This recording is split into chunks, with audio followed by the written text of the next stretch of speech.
familiarité, c'est une expression qu'on utilise parfois dans l'Église.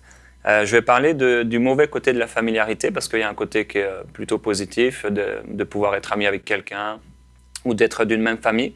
Le mauvais côté de la familiarité, c'est, je vais vous donner deux petites définitions.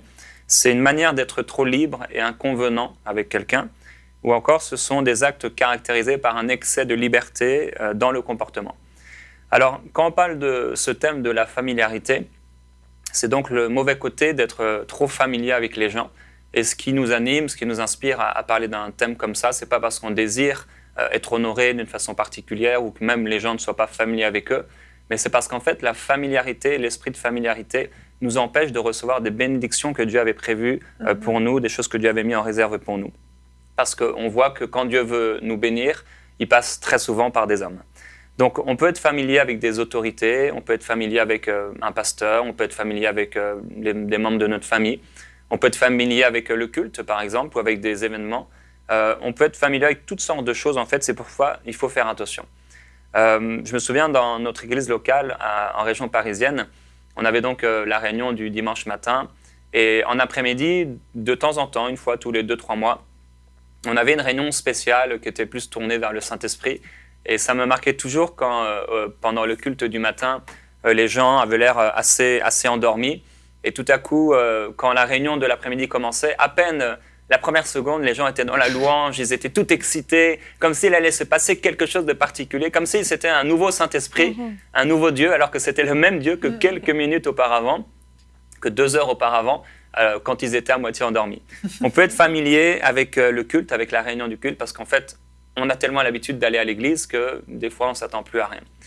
Et Dieu voudrait parfois nous bénir d'une façon particulière, et c'est pour ça qu'il ne faut pas être familier avec l'église locale ou avec les réunions. On peut être aussi familier avec le pasteur. Une fois encore, on avait dans notre église reçu un invité. Il avait béni l'église et il était revenu un peu plus tard. Et à peine il était monté sur l'estrade, les gens applaudissaient, toute l'église se levait. Quand il faisait des blagues, les gens riaient, les gens étaient vraiment captivés par ce qu'il faisait. Mais quand c'était le pasteur de cette église-là, les gens n'applaudissaient pas, les gens ne se levaient pas, et les gens étaient, ils étaient familiers. On peut facilement devenir familier avec les gens, et j'ai remarqué que si on est familier avec un ministère, par exemple, c'est très difficile de recevoir de ce ministère. Une fois, j'étais invité dans une église, et le pasteur était donc dans la voiture, c'est lui qui me conduisait dans l'église. Et il arrive dans le parking, il me dit « Oh, mais c'est extraordinaire, le parking est complet, il n'y a jamais eu autant de monde. » Il dit « Waouh, c'est extraordinaire, les gens vous aiment. » Et je lui ai dit, je lui ai répondu du tac au tac, je lui ai dit « Mais si je restais ici 1 mois, les gens deviendraient comme ils sont avec vous. » Et c'est une réalité. Souvent, les orateurs qui sont là, invités, les gens sont « Waouh, c'est un homme de Dieu extraordinaire. » Je me souviens quand j'étais jeune converti, et on avait dans notre église quelques invités. Le pasteur, des fois, il était un peu surpris que les gens étaient si enthousiastes avec les invités et très peu avec lui. On peut être aussi familier avec les gens qu'on connaît depuis longtemps. Un jour, Annabelle me faisait remarquer comment, dans nos vies personnelles, on peut recevoir des gens à la maison et les gens peuvent parfois se mettre en 4 pour que ce soit le mieux possible. On achète des choses que peut-être on ne s'achèterait jamais pour nous-mêmes. Et alors que les gens qui sont là tout le temps dans la maison, on ne fait jamais de repas particuliers pour eux. En fait, la familiarité, ça touche vraiment tous les domaines de notre vie, tous les aspects. C'est pour ça il faut faire attention. Donc, on peut être familier avec l'Église, on peut être familier avec le pasteur, on peut être aussi familier avec les gens qu'on connaît depuis longtemps, les gens de nos propres familles. Et parfois, Dieu va déposer une grâce ou un don particulier sur une personne de notre entourage. Par exemple, Mickaël, on travaille main dans la main ensemble depuis maintenant 15 ans. C'est vraiment un ami très très proche, comme s'il était mon propre frère. Et pourtant, je le considère pas avant tout comme un ami, mais comme un véritable homme de Dieu. Je reconnais qu'il y a une onction de Dieu sur sa vie et je reconnais que Dieu est avec lui.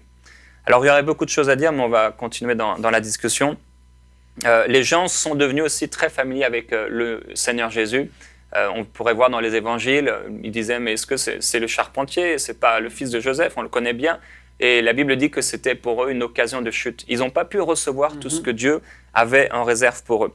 Donc, il faut faire attention à cet esprit de familiarité, parce que si on est trop familier avec les gens, et entre autres avec l'onction que Dieu leur a donnée, on ne pourra pas recevoir de cette onction parce qu'on se dira « On le connaît, on sait qui c'est, et Dieu ne peut pas nous apporter quelque chose de particulier à travers cette personne-là. » Je vous encourage aujourd'hui à ne pas être familier avec les gens qui sont à vos côtés, avec l'onction que Dieu a mise à vos côtés, parce que cette onction est particulière. Je veux, dans ma vie, être toujours impressionné, non pas des hommes, mais de l'onction que Dieu a déposée sur eux, parce que je veux recevoir de cette onction. Et c'est pour ça, quand ma propre femme prêche, ou Michael, par exemple, ou d'autres amis très proches, je ne les écoute pas comme si c'était des amis, ou Annabelle, par exemple, mon épouse.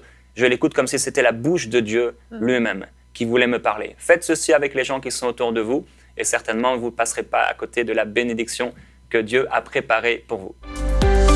Retrouvez la suite de ce programme dans l'émission Bonjour chez vous sur ENCI TV.